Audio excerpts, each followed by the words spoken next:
Hello बच्चों, welcome to our channel Riddhima concept point. आज हम अपना जो लॉस्ट स्प्रिंग चैप्टर चल रहा था उसको कंप्लीट करेंगे। प्रीवियस क्लास में हमने पढ़ा था कि अनिश्चंद जो है वो मुकेश नाम के बच्चे के घर पे जाती है, फिरोज़ाबाद में जो रहता है। और फिरोज़ाबाद के बारे में हमने ये पढ़ा था कि फिरोज़ाबाद में हर दूसरा परिवार जो है ग्लास बेंगल इंडस्ट्री में काम करता है। और उनके घर कैसे बने हुए हैं ये देखा था हमने। वुबली डोर्स है, विदाउट विंडोज़ है, और उन घरों में जो है they are crowded with animals and humans coexisting, they are living, है ना, विथ को एग्जिस्टेंस, एक साथ साथ से अस्तित्व में रह रहे हैं। मतलब भीड़ भाड़ से भरे हुए हैं, छोटे से घर है, झोपड़ियाँ हैं, एक तरह से वो हटमेंट्स है। और वो बच्चे जो काम करते हैं, बच्चे भी काम करते हैं अपने परिवार के वालों के साथ में ग्लास बनाने, ग्लास बेंगल्स बनाने में, कांच की चूड़ियाँ बनाने में। तो ये ग्लास बेंगल इंडस्ट्री में जो बच्चे काम करते हैं, जो लोग काम करते हैं, ये भी बहुत ज़्यादा गरीबी में रहते हैं, ना, स्ट्राइकिंग पॉवर्टी है उनकी, बहुत अत्यधिक गरीबी में वो रह रहे हैं। और उसके बाद हमने देखा था कि ग्लास बेंगल इंडस्ट्री में वो किस तरह से काम करते हैं और उसमें काम करने के क्या हैजार्ड्स है, क्या नुकसान है। ये क्वेश्चन भी आता है आपके बोर्ड एग्जाम में और ये बहुत इंपॉर्टेंट क्वेश्चन है। तो सबसे बड़ा नुकसान तो यही है कि वो अपनी आईसाइट खो देते हैं। सबसे लास्ट सेंटेंस हमने यही पढ़ा था ना, they lose their eyesight before they become adults. तो वयस्क बनने से पहले वो अपनी आईसाइट जो है खो देते हैं। उससे आगे आज हम पढ़ेंगे। आज भी जो है फिरोज़ाबाद के ही एक बच्ची के बारे में वो बता रही है। पहले अनिश्चंद ने साहिब के बारे में बताया जो दिल्ली में रहता था, सीमापुरी नाम की बस्ती में, और उनके परिवार बांग्लादेश से आए हुए हैं। फिर उन्होंने मुकेश के बारे में बताया, फिरोज़ाबाद का बच्चा है जो कि ग्लास बेंगल इंडस्ट्री में काम करता है। और ये बच्चे जो भी इन्होंने बताया, ये बच्चे कभी स्कूल नहीं गए हैं और ये मतलब बचपन से ही अपने, इनके घर वाले जो काम करते थे उनको ये फिर उनको फॉलो करते हैं, वो भी, ये भी वही काम करते हैं। अभी तीसरी बच्ची जो है सविता, उसके बारे में आज हम पढ़ेंगे। आज ये चैप्टर हमारा कंप्लीट हो जाएगा। Savita, a young girl, Savita एक नौजवान लड़की, इन अ ड्रेप पिंक। ड्रेप का मतलब होता है नॉट अट्रैक्टिव। ड्रेप यानी नॉट अट्रैक्टिव। ड्रेप मतलब भद्दा, attractive.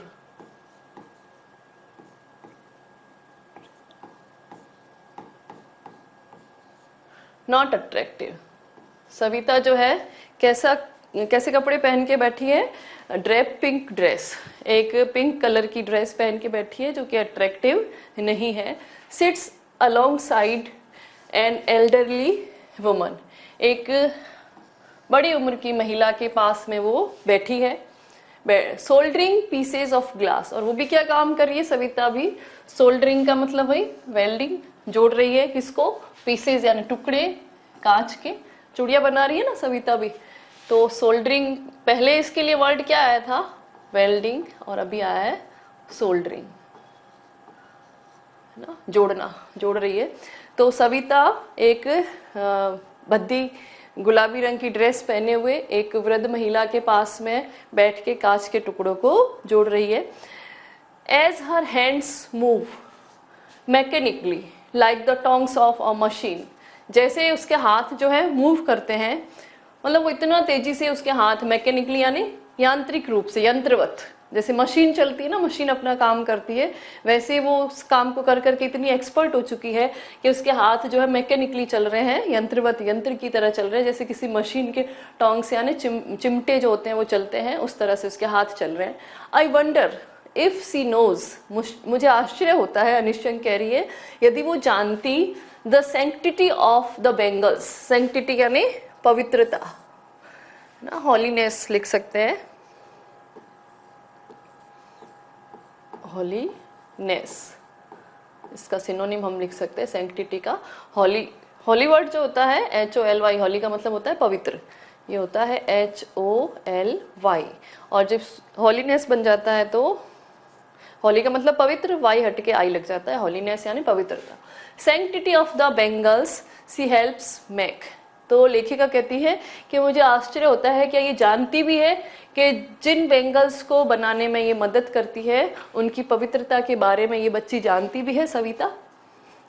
It symbolizes an Indian woman's सुहाग, तो ये चूड़ियां जो है वो किसकी प्रतीक है? इट किसके लिए है? बेंगल्स के लिए। सिंबलाइजेज यानी प्रतीक है एक भारतीय महिला के सुहाग की। ऑस्पिशियसनेस इन मैरिज, और शादी में ये ऑस्पिशियसनेस शुभत्व की प्रतीक है शुभत्व, वही पवित्रता भी कह सकते हैं। तो उसकी ऑस्पिशियसनेस यानी शुभत्व।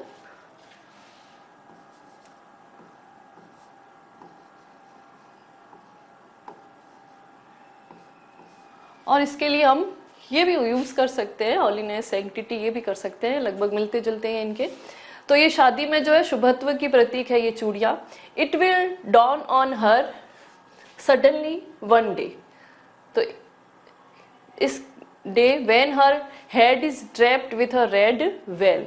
तो ये शुभत्व जो है, ये जो ऑस्पिशियसनेस है, ये जो सैंक्टिटी है, ये एक दिन इसके ऊपर लाद दी जाएगी। मतलब एक दिन अचानक से, सडनली यानी अचानक से, एकदम से इसको एक दिन पता चलेगा कि इसको, सविता को, जब ये बड़ी हो जाएगी ना, तब मतलब इसकी शादी हो जाएगी, तो हर head is draped with red well, तब इसका चेहरा जो है लाल रंग के घूंघट से ढका जाएगा। Her hands dyed red with henna, और उसके हाथ जो है लाल होंगे मेहंदी से, हीना यानी mehndi. And red bangles rolled on to her wrist, और रिस्ट यानी कलाई, तो उसकी कलाई जो है उसके ऊपर क्या होगी? लाल रंग की चूड़ियां। तो लेखिका कहती है कि एक दिन एकदम से इसको पता चलेगा, जब ये दुल्हन बन जाएगी तो इसका चेहरा लाल वेल यानी घूंघट पहले भी आया था, तो इसका चेहरा जो है लाल रंग के घूंघट से ढक दिया जाएगा, और इसके हाथों में लाल रंग की मेहंदी होगी, हीना होगी, और इसके कलाई पर जो है, कलाइयों पर लाल रंग की चूड़ियां होगी। तब एकदम से सविता को भी समझ आएगा कि जिन चूड़ियों को वो बचपन से बना रही है उनका क्या महत्व है, वो किसकी सिंबल है, क्या सिंबलाइजेस करती है, क्या प्रतीक किसकी है वो। She will then become a bride, और वो तब क्या बन जाएगी? दुल्हन बन जाएगी। ब्राइड यानी दुल्हन। Like the old woman beside her, और किसकी तरह दुल्हन बन जाएगी? उस महिला की तरह जिसके पास में बैठ के वो अभी काम कर रही है, उस वृद्ध महिला की तरह।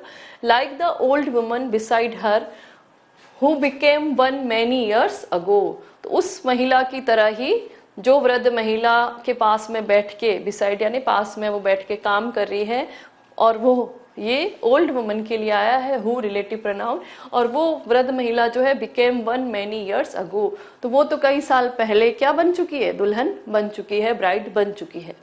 सी still has bangles on her wrist, और उस वृद्ध महिला के, स्टिल यानी अभी तक जो है उसकी कलाई पर बेंगल्स है, चूड़ियां पहनी हुई है ओल्ड एज में भी। But no light in her eyes, लेकिन उसकी आंखों में कोई चमक नहीं है। क्यों नहीं है उसकी आंखों में चमक? क्योंकि वो वही काम कर रही है जो उसके घर वाले करते हैं, मेकिंग ग्लास बेंगल्स, और उससे इतना इनको कोई प्रॉफिट नहीं होता है।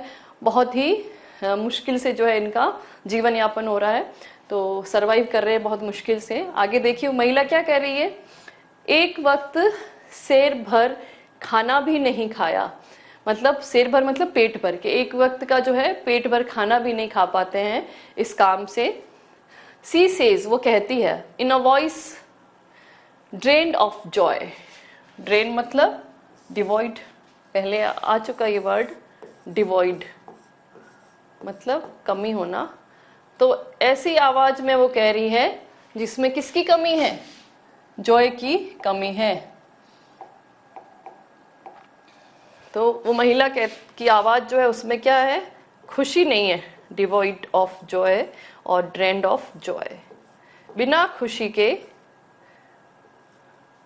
वो कह रही है कि एक वक्त का भरपेट भोजन भी नहीं खाया मैंने कभी। She has not enjoyed even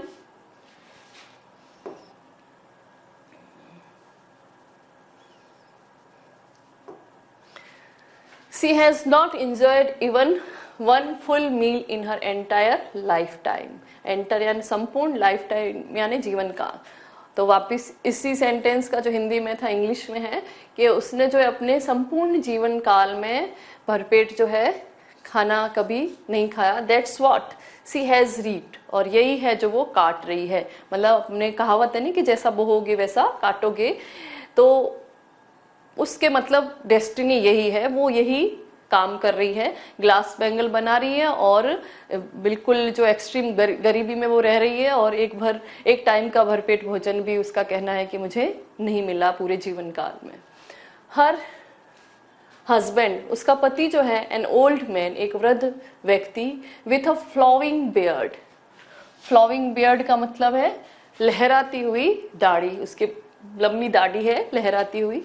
says, क्या कहता है I know nothing except bangles. तो उसका पति जो सविता के पास में ना, वृद्ध महिला, उसकी हम बात कर रहे हैं, उसका पति कहता है कि चूड़ी बनाने के अलावा मैं कुछ नहीं जानता हूँ। All I have done is make a house for the family to live in. और जो कुछ मैंने किया है वो क्या किया है कि मैंने परिवार के रहने के लिए एक घर मैंने बना दिया है। हियरिंग हिम, उसको सुनकर, वन वंडर्स, कोई भी आश्चर्य करता है, if he has achieved what many have failed in their life time. तो कोई भी उसकी बात सुन के, उस वृद्ध महिला के पति की बात सुन के कोई भी आश्चर्य करता है व्यक्ति कि उसने वो अचीव कर लिया है, वो हासिल कर लिया है ना, प्राप्त कर लिया है। अचीव मतलब हासिल करना, प्राप्त करना, जो कि what many have failed in their life time, जो कि प्राप्त करने में कई लोग फेल यानी असफल हो जाते हैं अपने पूरे जीवन काल में। मतलब क्या प्राप्त कर लिया है, घर बना लिया है ना। तो ऐसे लोग जो एक्सट्रीम पॉवर्टी में रह रहे हैं, उनके लिए, जिनको खाना भी पर्याप्त नहीं मिलता है, उनके लिए घर बनाना एक बहुत बड़ी बात है। तो लेखिका कह रही है कि कई लोग वास्तव में जो उसकी बात सुनते हैं तो उनका आश्चर्य होता है कि इसने कम से कम अपने जीवन काल में घर तो बनाया है। तो कई लोग जो है अपने पूरे लाइफ टाइम में जो है घर बनाने में भी क्या होते हैं, असफल होते हैं। He has a roof over his head, उसके सिर पे छत है, मतलब उसके पास घर है। The cry of not having money to do anything except carry on the business of making bangles, not even enough to eat, rings in every home। तो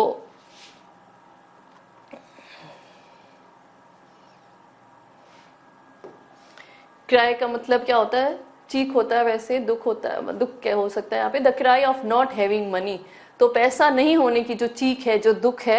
to do anything except carry on the business of making bangles, चूड़ी बनाने के अलावा और कोई business नहीं कर पाना। Not even enough to eat, खाने के लिए पर्याप्त भोजन नहीं होना।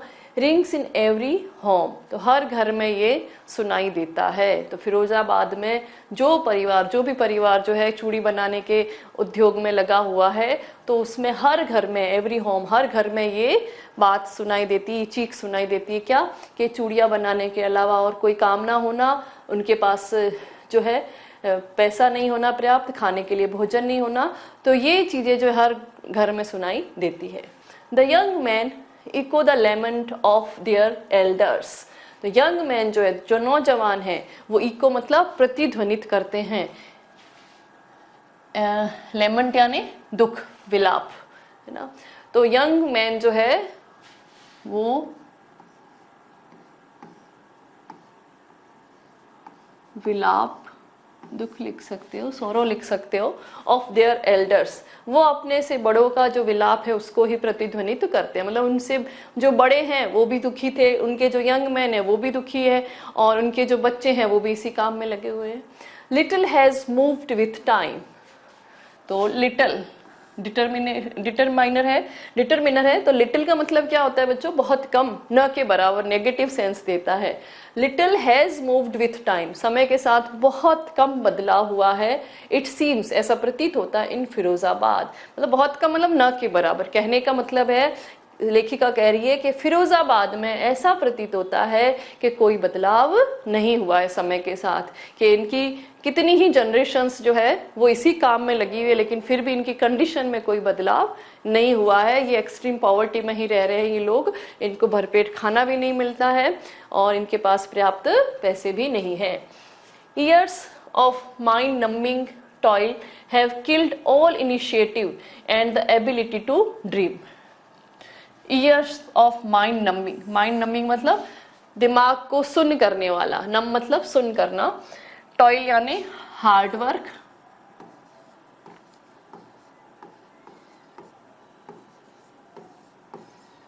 तो वर्षों के दिमाग को सुन्न करने वाले हार्डवर्क की वजह से इनका जो भी है, कल्याणी मर चुका है क्या, इनिशिएटिव, कुछ नया करने का जो होता है, कुछ नया करने का, इनिशिएटिव करने का, and the ability to dream, और सपना देखने की योग्यता। तो लेखिका के कहने का मतलब है कि फिरोजाबाद में समय के साथ कुछ बदला नहीं है, कई वर्षों से कुछ चेंज नहीं हुआ है, और वर्षों का years of mind numbing toil, वर्षों के कठोर परिश्रम ने जो है क्या कर दिया, इन लोगों के सपना देखने की योग्यता, एबिलिटी यानी योग्यता, टू ड्रीम मतलब सपना देखना, सपने देखने की योग्यता, और कुछ नया, इनिशिएटिव मतलब कुछ नया करने की योग्यता को मार दिया है। किसने? वर्षों के कठिन परिश्रम में। मतलब ये लोग जो है समझ आती है उससे पहले ही किस में चले जाते हैं, ग्लास बनाने में। तो कुछ इनिशिएटिव करने की, कुछ नया करने की और सपना देखने की जो योग्यता है वो इनकी मर चुकी है। किसकी वजह से? Years of mind numbing toil, वर्षों के दिमाग को सुन्न करने वाले परिश्रम की वजह से, है ना, माइंड को नम करने वाले मतलब दिमाग को सुन्न करने वाले हार्ड वर्क की वजह से इनकी सारी जो इनिशिएटिव करने की और जो सपने देखने की योग्यता है वो मर चुकी है। Why not organize yourselves into a cooperative? तो लेखिका इनसे पूछती है,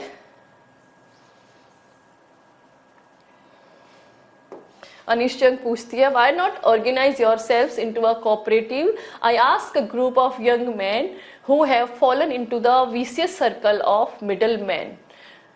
तो वो कहती है, मैंने एक यंग मैन, नौजवान व्यक्तियों के ग्रुप से, समूह से मैं पूछती हूँ, क्या पूछती हूँ कि आप लोग जो ऑर्गेनाइज क्यों नहीं होते हो एक सहकारिता में। ऑर्गेनाइज यानी संगठित होना, इकट्ठा होना। तो एक कोऑपरेटिव बना के, सहकारिता बना के साथ में मतलब जो है इकट्ठे होके कुछ नया क्यों नहीं करते, उनके कहने का मतलब है। तो आप ऑर्गेनाइज यानी संगठित होना।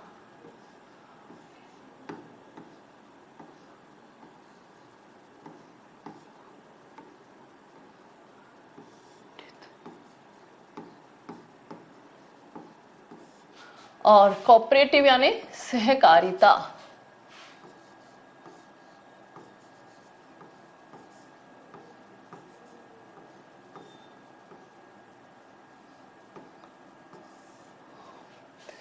I ask group of young man, मैंने नौजवानों के एक ग्रुप से पूछा, हु हैव फॉलन, हु इन्हीं के लिए आया, यंग मैन के लिए relative pronoun, who have fallen into the wishes circle of middle man. Wishes का मतलब है, विशस सर्कल का मतलब है कुचक्र, कुचक्र, है ना। विशस खाली विशेष वर्ड है तो दुष्ट, बदमाश, विशेष सर्कल है तो कुचक्र, ये चक्र, सर्कल मतलब चक्र। तो वो व्यक्ति जिनसे इन्होंने पूछा ना, ये कह रही who have fallen into the wishes circle of middleman. Middleman मतलब बिचौलिए, मिडलमैन का मतलब है बिचौलिए।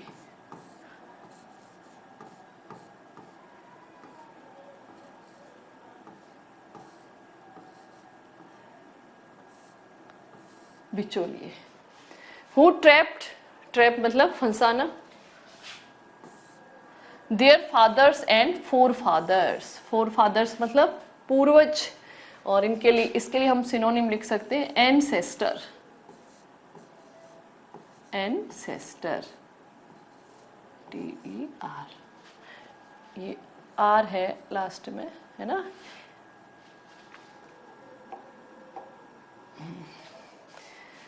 तो ये यंग मैन जिनसे इन्होंने पूछा है कि आप लोग संगठित होकर सहकारिता क्यों नहीं बनाते हो, उनके लिए कह रही है कि वो फंस चुके हैं इस बिचौलियों के कुचक्र में, मतलब कि बिचौलियों ने अपने कुचक्र में जिनको फंसा दिया है, उसी तरह से जिस तरह से उन्होंने, बिचौलियों ने जो है, मिडिल मैन ने उनके फादर्स को, उनके पिता को फंसाया था और उनके पूर्वजों को फंसाया था, उनके एंसेस्टर्स को, है ना, फोर फादर्स को फंसाया था। तो उनसे इन्होंने पूछा कि आप संगठित होकर सहकारिता क्यों नहीं बनाते हो। तो देखिए वो क्या जवाब देते हैं। बिचौलिए कौन होते हैं? जैसे ये बैंगल्स बनाते हैं और इनसे खरीदने वाले, तो वो इनको बहुत कम प्राइस देते हैं और फिर वो जो है आगे जो बेचते हैं तो वो अपना प्रॉफिट तो लेते हैं, लेकिन इन लोगों तक कोई प्रॉफिट नहीं पहुंचता है, जबकि सबसे ज्यादा हार्ड वर्क करने वाले ये लोग हैं। तो देखिए उसने क्या जवाब दिया, उन्होंने क्या जवाब दिया, यंग मैन का जो वो ग्रुप था, उन्होंने कहा even if we get organised, यदि हम संगठित होते भी हैं, we are the ones who will be hold up by the police, तो हम जो है होल्ड अप मतलब घसीट कर ले जाएंगे कि पुलिस के द्वारा, यदि हम इकट्ठे भी हो जाएं तो पुलिस आ जाएगी और हमें घसीट के लेके जाएगी, बीटन मारा जाएगा, and drag to jail for, और घसीट के कहाँ ले जाएगा जेल में, फॉर डूइंग समथिंग इलीगल, कुछ गैर कानूनी करने के लिए। तो इलीगल यानी गैर कानूनी,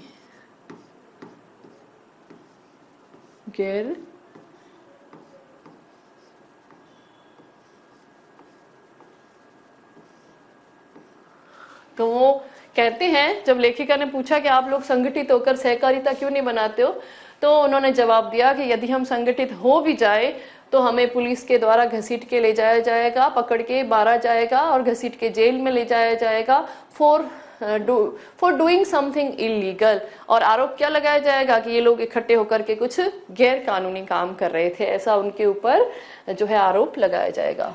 देसी वो कहते हैं there is no leader among them, अनिश्चय कहती है उनके बीच में से कोई भी लीडर नहीं है, कोई नेता नहीं है। No one who could help them, कोई नहीं है जो उनकी मदद कर सके। सी थिंग्स डिफरेंटली, जो वो चीजों को कुछ अलग तरीके से देखे, मतलब वो कुछ अलग करे, ऐसा उनको करवाने वाला, ऐसा गाइड करने वाला कोई उनके बीच में लीडर नहीं है यंग मैन में। Their fathers are as tired as they are, और उनके फादर्स, उनके जो पिताजी है, मतलब जो पूर्वज हैं, वो भी पूर्वज तो क्या, पिताजी जो है, बड़े जो है कहने का मतलब है, वो भी उतने ही थके हुए हैं जितने की वो है। तो यंग मैन भी टायर्ड हैं, उनके फादर्स भी टायर्ड हैं, तो वो भी उनको इंस्पायर नहीं करते हैं अपने लड़कों को, अपने बच्चों को कुछ अलग करने के लिए। और जो नौजवान हैं उनमें से भी कोई ऐसा नहीं है जो कुछ डिफरेंट सोचे, कुछ अलग करे, उन सबको लीड करे, उनका नेतृत्व करे।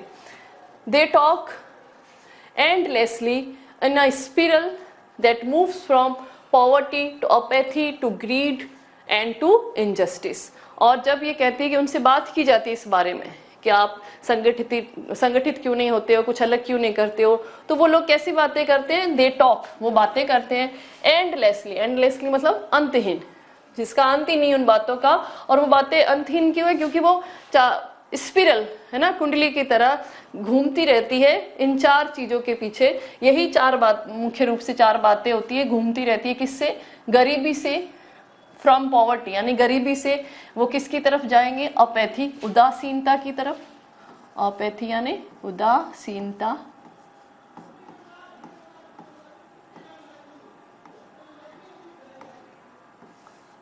ग्रीड उदासीनता से लालच, और लालच से इनजस्टिस यानी अन्याय।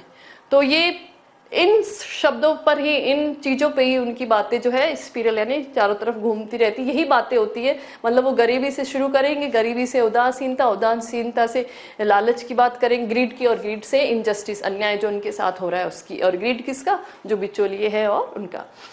तो वो कह रही है कि एक्चुअल में उनके बीच में से कोई भी ऐसा लीडर नहीं है जो कुछ अलग सोचे, कुछ अलग बात करे। Listening to them I see two distinct worlds. तो अनिश्चय आगे कह रही है कि उनको सुनते हुए मैं देखती हूँ दो बिल्कुल अलग संसार, दो अलग दुनियाएं। डिस्टिंक्ट यानी क्लियर, बिल्कुल एक दूसरे से बिल्कुल अलग world. One of the family, उनमें से एक दुनिया तो क्या है, one of the family caught in a web of poverty. Web यानी जाल। तो एक दुनिया में तो वो परिवार है जो कि गरीबी के जाल में पकड़ा हुआ है। burdened by the stigma of caste in which they are born, और उनके ऊपर भार है, वो दबे हुए हैं। burdened मतलब दबे हुए हैं, उनके ऊपर भार है किसका, स्टिग्मा यानी कलंक, ऑफ कास्ट जाति का कलंक है। कैसा कलंक, के ग्लास बेंगल चूड़ी बनाने वाले जाति में पैदा होने का कलंक, इन विच दे आर बॉर्न, जिस जाति में वो पैदा हुए हैं उस जाति का कलंक है उनके ऊपर। और दूसरा वर्ड क्या है, द अदर, दूसरी दुनिया जो है, दो अलग अलग क्लियर जो वो कह रही वर्ड मुझे दिखाई दे रहे एक दूसरे से अलग। दूसरा है the other, a vicious circle, vicious circle वही कुचक्र अभी आया था थोड़ी देर पहले, ऑफ द साहूकार्स। और उस दूसरी दुनिया में कौन कौन है, एक कुचक्र है, किस किस का, साहूकार। याद रखना आपको दो कौन सी डिस्टिंक्ट वर्ड्स है, ये क्वेश्चन आ सकता है। द मिडल मैन, बिचौलिए, द पुलिसमैन, पुलिस वाले, द कीपर्स ऑफ लॉ, कानून के रखवाले, द ब्यूरोक्रेट्स, ब्यूरोक्रेट्स का मतलब होता है नौकरशाह ना, जो अधिकारी लोग हैं,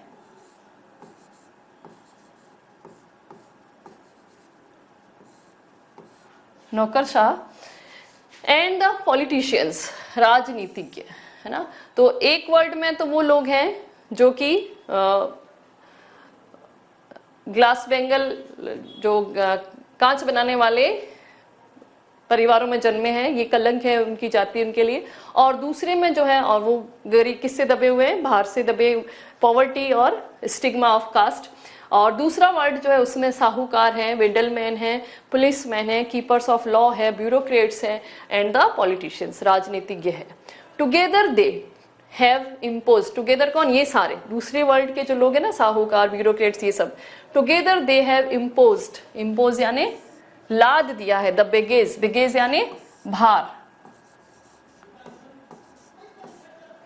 on the child that he can not put down. तो इन सब ने मिलकर के बच्चे के ऊपर वो भार लाद दिया है, वो भार डाल दिया है जिसे वो नीचे नहीं रख सकता। पुट डाउन यानी नीचे रखना, उतारना, मतलब वो उससे छुटकारा नहीं पा सकता, ऐसा उस बच्चे के ऊपर उन्होंने भार लाद दिया, इम्पोज कर दिया है, डाल दिया है।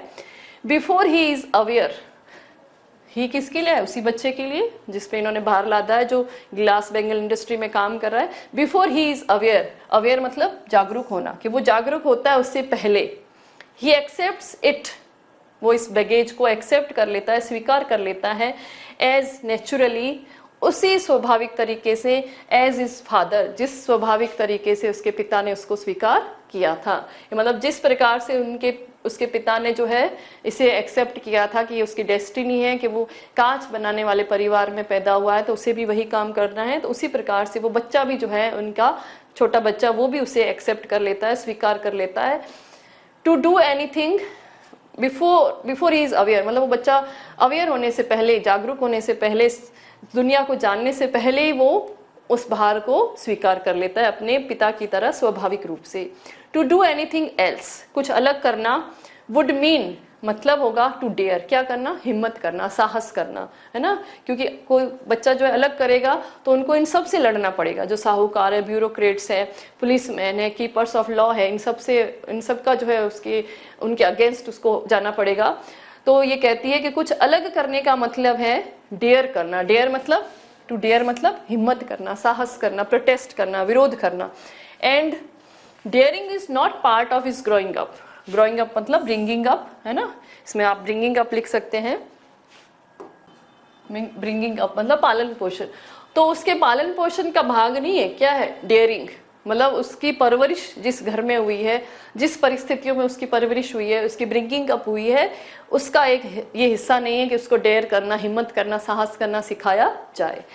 When I sense a flash of it in Mukesh, I am cheered। तो अनिश्चन कहती है कि जब मैं सेंस करती हूँ, भापती हूँ, मतलब मुझे पता चलता है, फ्लैश यानी झलक, किसकी झलक, ऑफ इट, किसकी, डेयरिंग की, हिम्मत करने की, साहस करने की, किसमें, मुकेश में। आई एम चीयर्ड, मैं खुश होती हूँ, चीयर्ड मतलब चीयर यानी खुश होना। तो अनिश्चन कहती है कि इन बच्चों के परवरिश का भाग नहीं है हिम्मत करना, साहस करना, इनको नहीं सिखाया जाता है घरों में। तो हमने एक सेंटेंस पढ़ा था ना कि माइंड नमिंग टॉयल, है ना, तो वो कैसा परिश्रम करते हैं, दिमाग उनके सुन हो जाते हैं, तो वो अपने बच्चों को भी क्या सिखाएंगे, कुछ नहीं सिखा पाते हैं। लेकिन वो कहती है कि जब मैं सेंस करती हूँ, जब मैं देखती हूँ कि मुकेश में वो झलक है कि इसकी हिम्मत करने की, एक कुछ अलग सोचने की, तो मैं खुश होती हूँ। I want to be a motor mechanic, he repeats, repeat मतलब दोहराना, तो मुकेश जो है वो दोहराता है अपनी बात को, एक बार और कहता है निश्चंग को कि मैं मोटर मैकेनिक बनना चाहता हूँ, गाड़ी ठीक करने वाला। He will go to a garage and learn, तो वो गैरेज में जाएगा और सीखेगा गाड़ी ठीक करना। But the garage is a long way from his home, लेकिन वो उसके घर से क्या है, गैरेज जहाँ पे गाड़ियाँ ठीक की जाती है ना, वो उसके घर से काफी दूर है। I will walk, he insist, insist मतलब जोर देना, पहले भी ये वर्ड आ चुका है। तो वो कहता है कि मैं पैदल चल के जाऊंगा, वॉक यानी पैदल चलना। Do you also dream of flying a plane, तो अनिशचंग उससे और एक सवाल पूछती है, क्या तुम प्लेन उड़ाने का, वायुयान उड़ाने का सपना भी देखते हो। ही इज सडनली साइलेंट, तो वो एकदम से क्या हो जाता है, चुप हो जाता है। सडनली यानी एकदम से, अचानक से, साइलेंट यानी शांत हो जाता है। No, he says staring at the ground, और वो कहता है नहीं, और जमीन की तरफ घूरते हुए देखता है, मतलब उसकी आंखों में नहीं देख रहा है। जब उसने कहा था कि मैं मोटर मैकेनिक बनना चाहता हूं, तो वो कॉन्फिडेंट था और वो उसकी आंखों में देख के बोल रहा था कि मैं मोटर मैकेनिक बनना चाहता हूं। लेकिन जब उससे भी आगे कुछ ऊंचा सोचने के बारे में अनिशचंग ने कहा कि क्या तुम प्लेन उड़ाना भी चाहते हो, तो उसने जो है उनके आंखों में नहीं देखा, वो नीचे की तरफ देखते हुए, ग्राउंड की तरफ स्टेयर यानी घूर के देखते हुए कहता है no. In his small murmur there is an embarrassment that has not yet turned into regret, तो उसकी छोटी सी उस बुदबुदाहट में, कौन सी, जब वो कह रहा है नहीं कि मैं प्लेन उड़ाने की मेरी जो सपना नहीं है, तो उसमें एक एम्ब्रेसमेंट का भाव है, एम्ब्रेसमेंट यानी शर्मिंदगी का भाव है। That has not yet turned into regret, लेकिन अभी तक वो उसका शर्मिंदगी का जो भाव है, एम्ब्रेसमेंट का जो भाव है, वो अभी तक रिग्रेट में, खेद में नहीं बदला है। ही इज कंटेंट, कंटेंट मतलब सेटिस्फाई, संतुष्ट है वो। कंटेंट का पहले भी मैं आपको बता चुकी हूँ, सेटिस्फाई यानी संतुष्ट, तो वो सेटिस्फाई है, संतुष्ट है। टू ड्रीम ऑफ कार्स, कारों का सपना देख करके। That he sees hurtling down the streets of his town, जिनको वो देखता है अपने टाउन की गलियों में, अपने कस्बे की गलियों में। हर्टलिंग डाउन मतलब मूविंग फास्ट, तेजी से दौड़ती हुई जिन कारों को वो अपने शहर की गलियों से गुजरते हुए देखता है, उनका सपना देखकर ही वो संतुष्ट है। हर्टलिंग डाउन यानी moving fast. Few airplanes fly over Firozabad, तो फ्यू का मतलब क्या होता है, 11th में पढ़ा होगा आपने, डिटर्मिनर्स में आता है। फ्यू मतलब न के बराबर, मतलब न के बराबर बहुत कम जो है एयरप्लेन्स जो है, वायुयान, वो फिरोजाबाद से गुजरते हैं, वहां से निकलते हैं। तो यहाँ हमारे चैप्टर कंप्लीट होता है बच्चों। Thanks for watching the video. कोई क्वेश्चन है, कोई क्वेरी है तो आप कमेंट सेक्शन में जाके पूछ सकते हैं।